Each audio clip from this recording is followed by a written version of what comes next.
Hello and welcome to Home Sutra. I am Shweta Talwar and today we have with us renowned astrologer and Vastu expert Acharya P. Khurana. Welcome to our show, sir. धन्यवाद जी। मैं हूं आचार्य P Khurana और home सूत्र में आपका मैं बहुत बहुत स्वागत करता हूं। सर, मेघा जी जानना चाहती हैं कि घर में किस डायरेक्शन में शाफ्ट्स बनवानी चाहिए। मेघा जी, आप जिस शाफ्ट का वर्णन कर रहे हैं, किचन और बाथरूम के बीच में जो जगह स्पेस खाली होती है, उसका जो आप चर्चा कर रहे हैं, उसमें दो बातें इंपॉर्टेंट हैं।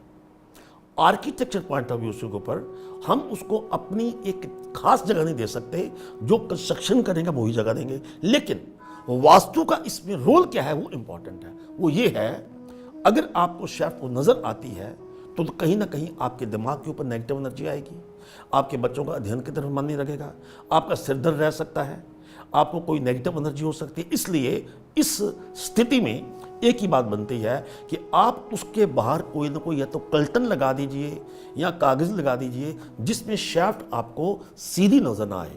God bless you. Sir, Sonia ji का 1 BHK घर है, तो वो जानना चाहते हैं कि 1 BHK घर का अरेंजमेंट कैसा करेंगे। देखिए, अगर तुम वास्तु के जो स्ट्रिक्ट हमारे प्रिंसिपल्स हैं, अगर हम उसको फॉलो करते हैं, उसमें 1 BHK में उसका कहीं ना कहीं उनको प्रिंसिपल तो अडॉप्ट करना थोड़ा कठिन है। लेकिन 1 BHK के रूम में उसके सेट में क्या महत्वपूर्ण है, पहली बात आपकी एंट्री जब भी होगी उसमें आप ये ध्यान रखिएगा, किसी प्रकार का रैक या सोफा या चेयर नहीं होनी चाहिए कि अंदर जब अंदर आप जाते हो मुख्य द्वार के ऊपर कहीं ना कहीं रुकावट हो, वो श्रेष्ठ नहीं मानी गई। दूसरी बात, जो आपका ड्राइंग रूम है, उस ड्राइंग रूम में आपने एक तो मंदिर नहीं बनाना किसी प्रकार का, और तीसरी बात यह है कि जो आपका ड्राइंग रूम है वहाँ पर आप हल्के रंगों का प्रयोग करेंगे। और एक बात और, कहीं ना कहीं कोई ऐसा, जैसे हम एक चिन्ह कहते हैं ओम का या एक ओंकार का,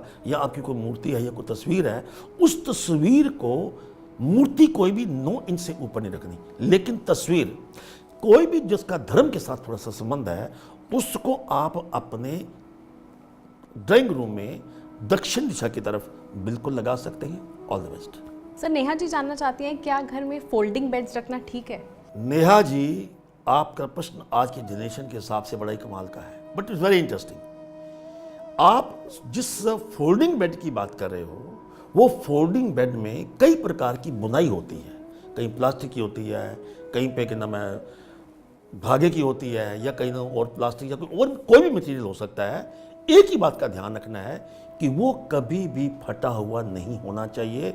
अगर किसी तरीके से वो डिस्ट्रॉय हो चुका है या पुराना हो चुका है, उसको वक्त के ऊपर ठीक कराइए। दूसरी बात, फोल्डिंग बेड, जब आप प्रातःकाल उठते हो, उठते ही उसको दोबारा आप फोल्ड करके किसी कॉर्नर में रख दीजिए। ये ना हो कि सारा दिन आप उसको इस्तेमाल नहीं कर रहे, लेकिन फोल्डिंग बेड का ऊपर आप इस्तेमाल नहीं कर रहे, लेकिन वैसे ही कहीं पड़ा है किसी कॉर्नर में। इस बात का आपने ध्यान रखना है। अदरवाइज फोल्डिंग बेड का घर में होना बिल्कुल महत्वपूर्ण है।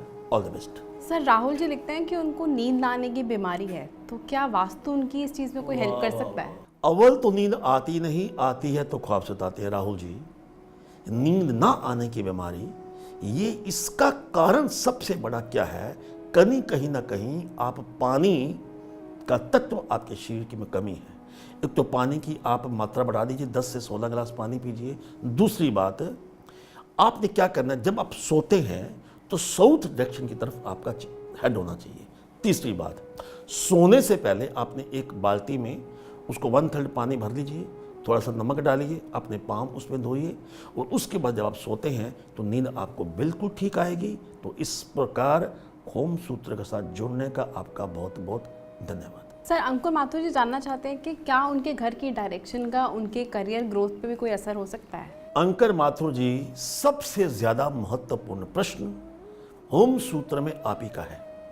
बड़े लोग अपनी अपनी अलग अलग बातें करते हैं, आपका प्रश्न क्या बात है कि क्या करियर के साथ इसके ऊपर समस्या आती कि नहीं आती। सुनिए, कुछ कॉर्नर्स या कुछ घर ऐसे होते हैं कि आप पढ़ना चाहते हैं लेकिन किताब नहीं उठा पाते, या आप किताब उठाते हैं, आपका ध्यान कहीं और चला जाता है, लेकिन आपकी किताब खुली खुली रह जाती है, या पढ़ते पढ़ते आपको नींद आ जाती है। ये सारी कैरियर ग्रोथ में कमियां कब होती हैं, जब आपकी अपने घर की डायरेक्शन कहीं ना कहीं साउथ की तरफ है, या वेस्ट की तरफ है, या आपका जो स्टडी रूम है वो कहीं ना कहीं आपका कहीं गलत है, या ओवल शेप बना हुआ है या कहीं ना कहीं राउंड है, उसमें आप क्या करेंगे कि जब आप अध्ययन करते हैं आप अपना चेहरा टुवर्ड्स नॉर्थ रखिए या टुवर्ड्स ईस्ट रखिए। इसके साथ एक बात का और ध्यान रखना कि जहां आप स्टडी करते हैं वहां पर काले रंग का प्रयोग नहीं करना। इसके साथ अगर आप और भी ग्रोथ चाहते हैं, ग्रोथ के लिए ग्रीन कलर आप उसकी दीवार वहाँ पे लगा दीजिए, दीवार के ऊपर कलर कर दीजिए, या ग्रीन रंग के पर्दे रख लीजिए, या ग्रीन पर के पिल्लो रख दीजिए। अगर आप ऐसा करते हैं तो निश्चित तौर के ऊपर आपके करियर की ग्रोथ में किसी प्रकार की कमी नहीं होगी।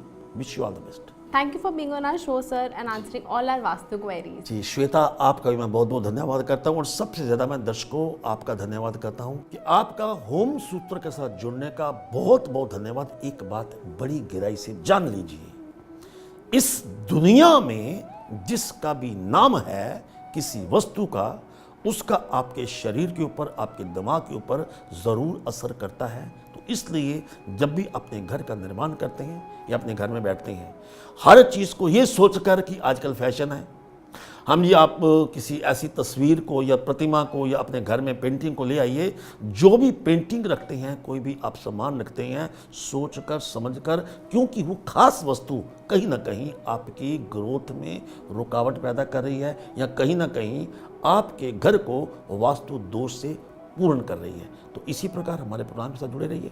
हर बार हम आपको एक नई दिशा बताते हैं, नया विषय बताते हैं। All the best. Thank you for watching this video. If you have any Vastu related query that you want Acharya P. Khurana to answer, check out the link in the caption or message us directly on Facebook or Twitter. Stay tuned and keep following us.